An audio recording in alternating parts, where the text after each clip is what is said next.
Welcome to the Get Sculpted podcast. We're your hosts, Tiana, Jordana, and Marilyn.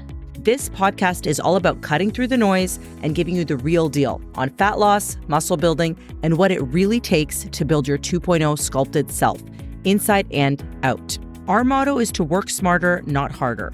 We'll break down science-based and actionable strategies to optimize your metabolism, ditch the diets, and create a sustainable, fit, and healthy lifestyle that actually works for you. So if you're ready to get stronger, not just skinnier, and embrace a body you love, hit that subscribe button and let's get sculpted. Hello and welcome back to the Get Sculpted pod. I'm really excited about this one today. We are going to share with you about how you can eat more to lose more and be able to stay lean. Ladies, are you excited? So excited. What every woman needs to hear. Exactly. So if you are a woman in your 30s, 40s, and beyond who has gone on the low-calorie diet, slashed your calories, eaten less, but you still don't have the body you want, you're really going to want to tune in to this one. We are going to share with you how you can actually eat more, not less, and look better, look leaner, and be able to maintain that. And this isn't just about fat loss in a few weeks to get shredded for the beach. It's actually about how you can stay lean for life. So we're going to zoom out for a second and break this down into two main angles that we're coming at this with. So number one, we're going to share with you about volume eating. So what that is, why it matters, and how to actually do this right so you can be successful with fat loss. And number two, we're going to focus on the big picture, which is building a healthy metabolism. And that's going to get you out of that cycle of always dieting and going up and down. And, you know, we all have stories to share from our own clients and ourselves. So it's going to be really interactive and it's going to be fun. All right, ladies. So Jordana, share with us all about volume eating. What is it and why do we need it? Okay, I love volume eating, and I think that this is where a lot of people lack some knowledge around it. Being able to know how to navigate being in a calorie deficit or helping your body stay fuller for longer while honoring the goals that you have. This is like the trickiest part I find about dieting is managing hunger. And so what volume eating means is allowing yourself to have a larger quantity of food for fewer calories. So if you think about those one ingredient foods, the whole foods, and the categories around all of our macros, meats, veggies, grains, you can actually have a larger amount of, let's say, chicken breast than you could of salmon for the same amount of calories. And because you can have more of that chicken breast, you're going to stay fuller longer because it takes your body more effort to digest and burn off those calories and utilize what it needs from the food that you're eating. And in order to lose fat, you need to be in a calorie deficit. We all know that. It's everywhere on social media now. This is kind of a basic knowledge at this point.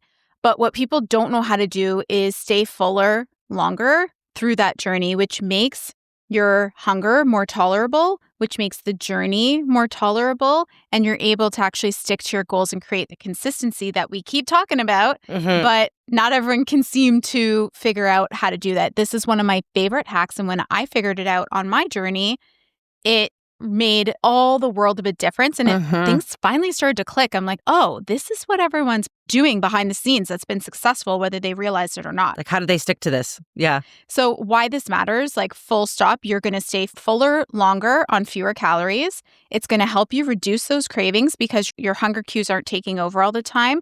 And it's going to make your diet feel less like a diet. That's the worst when you're constantly hungry, constantly thinking about food, and you're not able to stick to what you're doing, even a short period of time. It makes the process that much more challenging.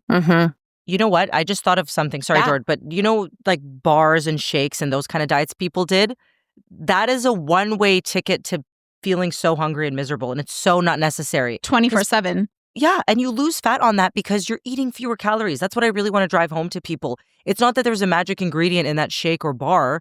You could have had a 300-calorie decent sized meal, like a salad or something at least. So that's what we really want to hammer home here. It's the difference between actually enjoying the process and making it sustainable and hating every minute and just doing it for a few weeks. Yeah. And I think this leads us into some really common mistakes that tend to happen is people are relying on, we've all done it. I'm sure you listening, you've done it too, grabbing some nuts or bars, like you just said, or a shake to tide you over, but those end up being really high calorie. And then you're like, how did I go over on my macros? How did I not stick to this? I'm barely eating, but not losing weight. I'm barely eating, but I'm not losing weight. And it looks like very little food. Like if you were to compare, let's say, going to Starbucks and getting a drink and some egg white bites to the same amount of calories that you can create at home with like an omelet and adding in the veggies and having a salad on the side, maybe some potatoes thrown in, a little bit of feta on top, you're going to be able to create a much bigger meal for the same exchange of calories that you're bringing in, and probably higher quality too. So you're really nourishing yourself at a whole other level. Better nutrition, yeah, for sure. And comes back to home cooked meals, one of our standards. Control what you eat. Exactly, because all those tiny little portions, they're not leaving you satisfied. They're leaving you temporarily satisfied, but ultimately you're going to be hungry in a couple of hours because your body is just like using it up and being like, hey, where's the rest? I need some more. And no protein. That's another thing. And not enough protein. And then the last one is like sneaky calorie bombs. So like all of these extra oils or sauces or dressings, they can be really high in calories and you can make them. You always say this. You'd rather make it at home because you can make it better, right? Always. And guys, we have things at our disposal now. Like I know we always talk about the people who hate cooking. You don't have to like it. But at the very least, ask ChatGPT, be like, hey, I really like the Chipotle beef or whatever. It's super easy. You can even look it up. And there's so many things at our fingertips right now. And I think we can all relate to this. The realizing that when you go out to eat and you order even a chicken or something, it's never just the chicken. It's also the oil. And it might not look too oily, but it has stuff added to it. And you're getting so much less than you would be able to at home. And you're going to save a ton of money making it at home too. Totally. So T, can you walk us through, let's say somebody's on a calorie deficit around 1,600 calories. How does this play out for somebody? Why do they end up so hungry? And how do these mistakes show up in a day-to-day? Yeah, so this is something that I've definitely gone through with clients at some point in time, and it's all part of the learning experience. So when we're in a deficit, the reality is, of course, life is easier when you're eating at maintenance because you're eating to satisfy your hunger and you can stay more satiated. So you are going to be a little bit hungry in a deficit. I always tell my clients the main goal when you're in a calorie deficit, you want to get in and get out, stay compliant. Fat loss is not forever. It should not be forever. That's why you're miserable. It's a phase. So in some ways, it's not going to be sustainable in the sense of you're going to have hunger, but you should make it pretty much your full-time job to control your hunger. That's what I tell my clients. I'm like, your full-time job is to have your meals prepped, to have high volume foods ready, and to never be caught off guard and replacing 300 precious calories with a protein bar in a fat loss phase. It happens, but you don't want that to be the norm. So whenever someone tells me they're really hungry, especially on 1,600 calories, because it's not the most, but it's also not very little. It can go a long way, yeah, for sure. And so it really depends how you do it. So sometimes when this happens with a client, I'll look at their diet and things sometimes are really sneaky. For example, granola or energy balls or any sort of like baked treat, even the protein ones. I always tell people there's a time and a place for that. When you have more calories to play with, these foods are not bad. But right now, I know when I make energy balls, they're like 220 calories each. I'm like, dang, I could have like, a really big yogurt bowl with fruit or something. That's going to keep me a lot more full. So it's really auditing what calorie bombs are coming in here that aren't giving you a good bang for your buck. Are you having a smoothie in the morning? I'm sorry, but a smoothie is a waste of calories. It's not bad if you have more calories to play with, but 1,600 calories, do you want to say goodbye to 25% of those in a drink? Because I don't know about you, I'm going to be hungry. I didn't chew the food. And it's true though, when you chew food, it's more satiating. So I would say that, and just making sure that really what you're eating is primarily whole foods and really leaning into the lean proteins. This is a big one. So there's nothing wrong with having 85% lean beef or chicken thighs or whole eggs. There's nothing wrong with those, but you're going to want a higher percentage of things like your white proteins, your tilapia, your chicken breast, your shrimp, when you have fewer calories and are very hungry. So you just want to really take a look at, this is one of the tools we share with our clients, at the satiety of foods. We created a document. Since you're listening in, DM us the word satiety. We'll share this document with you. But yeah, it'll go over what foods are more satiating and which ones are less. So make sure that those make up the most of your diet. I love that. And so like, Mare, can you talk us through some like very specific examples and maybe even like help us understand more around the mindset shift that somebody has to go through? Because there's a mental shift around nourishing your body that you have to go through. Absolutely. I use this all the time with my clients. It is more bang for your buck. That's what I want everybody to think about. You have so many calories to utilize. why wouldn't you want to get the most out of it, right? So like we've touched on, if you're following a nutrition plan and you are starving all of the time, you're constantly thinking about food, then that is absolutely a sign that you need to reevaluate what you're eating, because it is time to consider higher volume swaps. So just to kind of touch on a couple of examples, the morning smoothie is like a very common thing because it's convenient and we get it.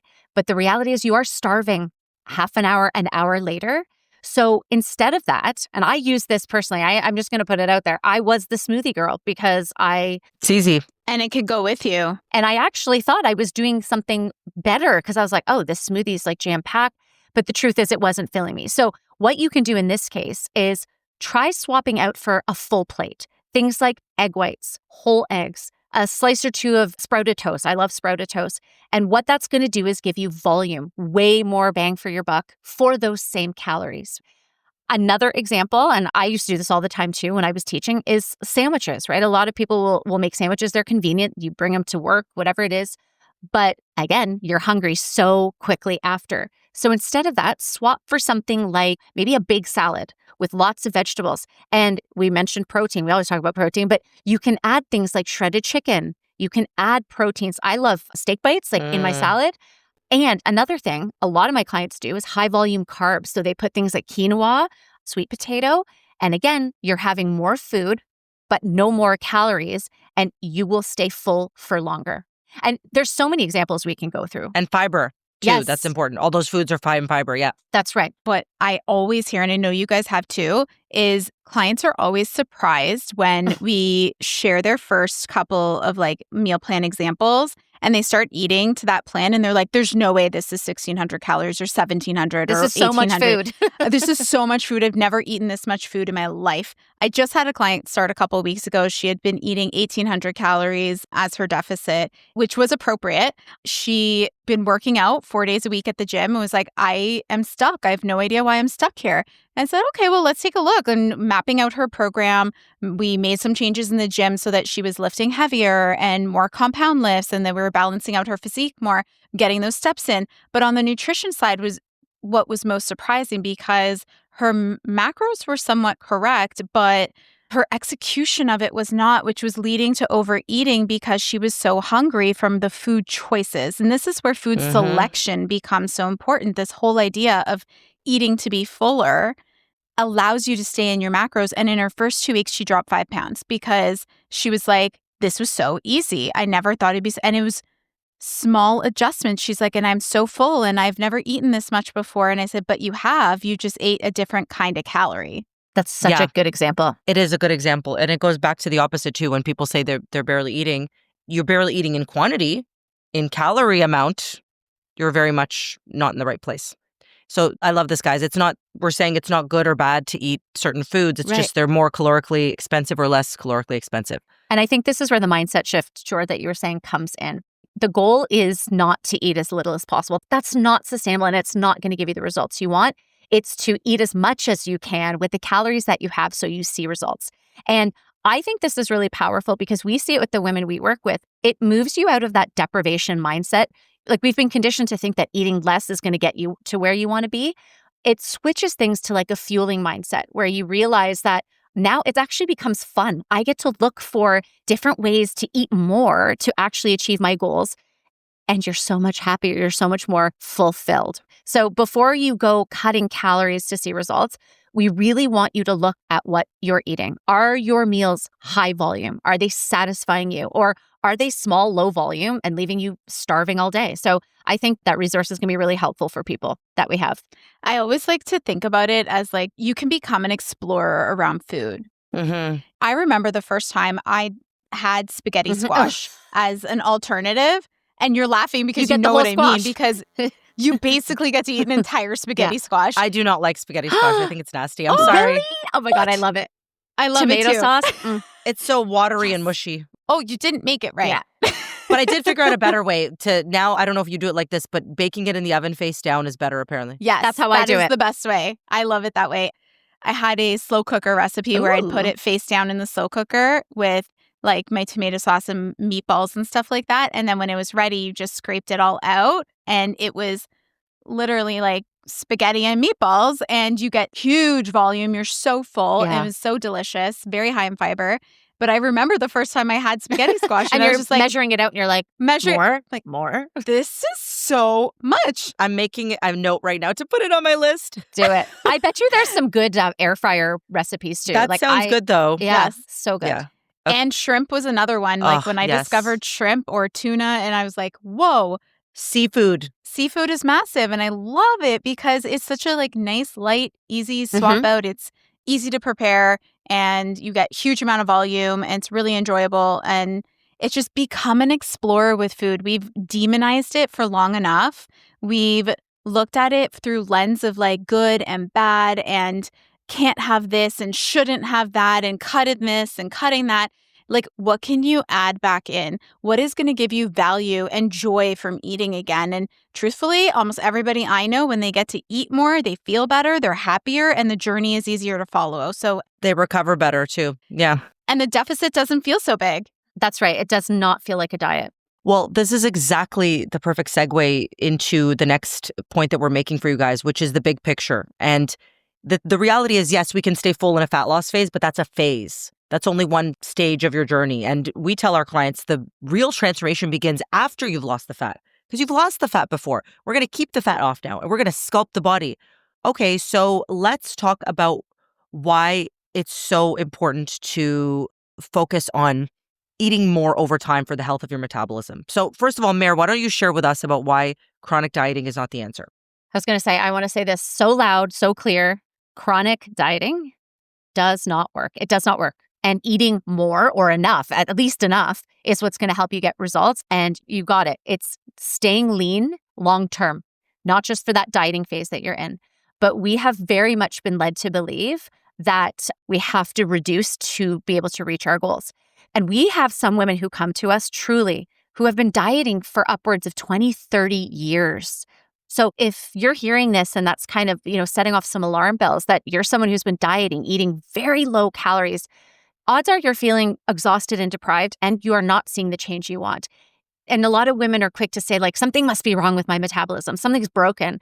It's not. It's that your body has actually adapted to the low calories that you are feeding it. And this actually has a name. It's called metabolic adaptation because your body is actually very, very smart. When you diet for a long period of time, your body kind of kicks into this survival mode and it wants to conserve energy because there's just not a lot of calories. That's energy. It's your body's energy. So if it's not coming in, then your body has to conserve because it wants to keep you alive. So your hormones shift, you have low energy, you move less, and you're burning less calories. And over time, what happens is those calories that once worked, they don't work anymore. And this is where things stall out. So the only way to see more results is to decrease your calories even more. And we've said this on many episodes. You're not a toddler. In fact, a lot of women are eating less than what a toddler should actually be having daily. So that's what metabolic adaptation is. Your body, it's not working for you anymore. But the good news is that we can change this, right? It's your not metabolism broken. is not broken. I was just going to say that you actually cannot break your metabolism. You've just down-regulated it, right? So you can build it back up. And how do we do that? 3 big takeaways we want you to get from this. 1, you have to lift weights. We talk about this all the time. Lifting weights is like the holy grail because there's so many benefits. But of course, lifting weights builds muscle. And your muscle is more metabolically active. So the more muscle you have, the more calories your body burns at rest. This is literally your body working for you. Second thing, we talk about this too all the time, you have to eat enough protein at every single meal because it is the building block of muscle tissue. It boosts your satiety. So like we said, you're going to feel fuller for longer. Who doesn't want that? And it also has what we call the highest thermic effect of food, which means your body burns more calories digesting protein than it does compared to carbs and fat. So like, again, win-win-win all around. And the third thing, which we've already touched on, is you cannot be in a calorie deficit forever. You have to spend time at maintenance or even a slight surplus where you're intentionally eating more to restore that energy and fuel your workouts. Because that's the other thing too. I know we haven't touched on it a lot, but when you're eating so little, your workouts suffer. Everything in your life suffers. So we want to boost your metabolism. We want to stoke it. We don't want to downregulate it.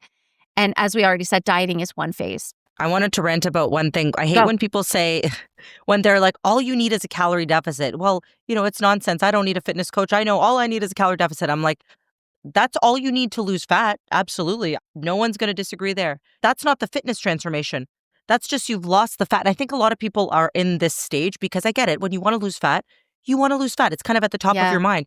But eventually you're going to get to a point where you are going to lose the fat. You got to now maintain there and build the physique that looks like you work out. That's the whole point of fitness. And you're a hamster on a wheel. Yeah. If you just keep losing fat, like, again, you're going to lose muscle mass. Your body's not going to be doing its thing for you. It's not working for you. So you're just going to get stuck in this perpetual state of having to diet to reach these goals that, again, you're not seeing the results. So you're not truly satisfied. No, never. That's a good point. So, Jord, I know that you've experienced this firsthand. I feel like a lot of us have, but what shifted for you? Because I know this was kind of a place you were and now you're no longer. Yeah, it's actually interesting because I got into this area of stuckness actually while I had been in my fitness journey for quite a while already. I wasn't a coach yet. I was still more on the client side, but I had expressed a desire. I wanted to lean out a little bit more. And the person I was working with at the time kept cutting my calories lower and lower and lower. And at that point, I was down to like 1,400 to 1,450 calories, which I was healthfully losing weight previous to that around 1,850. That was sort of my initial deficit. Wow. And so for context, that's a huge decrease in calories. And I started to get stuck. I didn't know at the time that we should have reversed, and we're going to talk about that. I didn't know that what I know today. And what I know today is kind of like what you guys were just ranting about, is that by cutting so steeply when there was a healthy metabolism, or even for those that, you're like, oh, I keep cutting and cutting and cutting and nothing's happening, that's because you need to start thinking about the bigger picture. You have to zoom out. Your metabolism is calling to you. Your body is calling to you saying, I'm too tired. I'm no longer giving you hunger cues. I'm just going to keep slowing down until I feel like I have enough to manage at this level that you're feeding me. You're going to plateau despite how hard you're working because your body is working against you in that moment. And this is when I started diving deeper into reverse dieting. And anybody in the bodybuilding industry would know exactly what this is for a long, long time. But I think it's just starting to get into mainstream, the everyday mainstream. Yeah. Where people are starting to be like, oh, what is this reverse diet? What is this? And we do this with our clients all the time. Yep. In the empowerment phase. In the empowerment phase, like once they finish their fat loss phase and we're moving them into the empowerment phase that we have where you're done dieting or you've been dieting for too long, we need to bring up the calories, give you a little break. So this is a very gradual increase. It can be done in a number of different ways. We can do a total calorie increase across like a daily calorie. I've even done it more slowly than that, where it's an increase on specific days of the week that clients know that they're going to be going out on the regular. So like usually on the weekends, I'll say, let's add 150 calories on Saturday and Sunday, and they feel really good. And what we're looking for is hunger cues starting to come back, energy starting to increase. A lot of times, and this is what happened to me as I was increasing my calories ever so slowly, I actually started leaning out even further because the body is actually getting the nourishment it needs and you're starting to recover better, which allows you to give greater output, which might actually put you into a slight deficit again, which is why we need to increase calories again after that. So tying it all back where you get to go on this journey of increasing calories. And I like to do it ever so slowly so that you can feel those little adjustments. You can get used to it. You don't feel like you're getting all this food all at once, which can feel overwhelming. Yeah. And you just start to feel amazing again and you're staying lean. This is where you develop that metabolic resiliency because you can lift heavier, you're getting stronger, you're eating more, and you're maintaining your results. This is like the side of fitness that most women never get to experience. It's pretty incredible. Like, what do you guys think? I want to do a little plug here because we all do. We walk the walk. There's nothing wrong with kind of admitting, like listening to this going, I didn't know that. I actually do need support because the clients that I have, I'm thinking of one in particular, I've been working with her for many years now, and we are currently doing a reverse diet. And it is like an exercise in trust because your gut reaction is to think, what? We're increasing calories. I'm going to gain fat. Like I'm going to lose all my progress. Totally. And it's really educating yourself or having someone like a coach educate you on the what, the why, the how, because there is a method to our madness and you absolutely will see the benefits from this. So I think that like it's okay to get help here if you're not quite sure what a reverse could look like. And those women we talked about who've been dieting for 10, 20, 30 years, you are definitely ready for this type of coaching because that's what your body needs. Yeah. And the big question that you should be asking yourself if you're interviewing a coach, what happens after this 12 weeks? What happens after 16 weeks? What happens after I'm done losing this fat? Like, how do I maintain this? What is your protocol? Like, what do you do with clients? Because they should have an answer for you. And if they don't, that's a red flag. This is such good food for thought. And hopefully we opened up this mindset shift for you. This is one of many shifts that'll probably happen. And I will say that I've spoken to a lot of women and they're so conditioned to think skinny is better. I want to be skinny. They've been at a certain weight. They're like, I just need to lose the last 10 pounds, lose the last 10 pounds. And it's like, hey, maybe you need to not focus on fat loss because that's what you've been doing and eating less hasn't been working out for you. So that's the takeaway we want for you here. And also to not be so glued to the number because the reality is you probably are listening here because you're on the quest to get sculpted. That means you want to look like an athlete. Well, you want to look like an athlete? You got to eat like an athlete. I was telling this to one of our new clients, very active. She does not have a lot of body fat to lose at all. I told her a lot of what we're doing is eating more. She's very, very active throughout the day. She was doing a ton of exercise and a ton of cardio, and she was doing a lot of it fasted. So the reframe that we gave her was, because she was open to it, but she was like, hey, this is new, is you need to give your body the fuel to be able to perform like an athlete, right? Because that's the results that you want. Would you guys add anything to that? The takeaway for people? The one thing I will add is just the psychological toll too, right? Of being in a calorie deficit and dieting all the time. So we talked about how this is like giving your body more fuel for your workouts, for everyday life, but it is also giving you a mental break from dieting. So I also think like if you feel like you've been in a dieting prison, this is exactly what you need because it will make literal room in your mind. Clear up mental real estate. Exactly. So that's another kind of big takeaway I want everyone to understand. Yeah, I would add that fat loss is a phase, not a lifestyle. And if you have made it your lifestyle, you are missing out on all the joy of what the other side of dieting looks like, which is like your actual life. It's going out and enjoying the dinners and it's building muscle and it's like doing the activities you want to do and trying to do that while constantly fighting your body to lean out, lean out, lean out. You're missing the whole point. And I think it really does require you to take some time, zoom out, evaluate what you've been doing, and have like a real reality check with yourself and be like, is this really the way I want to live my life? Have I been looking at things all wrong? And is there a better way for me? Because there is. There is. Spoiler alert. Yeah. Yeah. So with that, we do this stuff with our clients. This is our wheelhouse. So if you are listening to this and thinking, I'd like some support, we're more than happy to chat. You can message us at getsculpted.ca, go to our website, getsculpted.ca. And if you got some value from this, please share with your friends, share with your family. So many women need to hear the message that it's not about eating less. It's about working smarter and not harder. That's right. This was such a good one, so jam-packed with value. I'm so excited to join you guys in the next one because we're talking about 2 years of Get Sculpted. Oh my gosh. Already.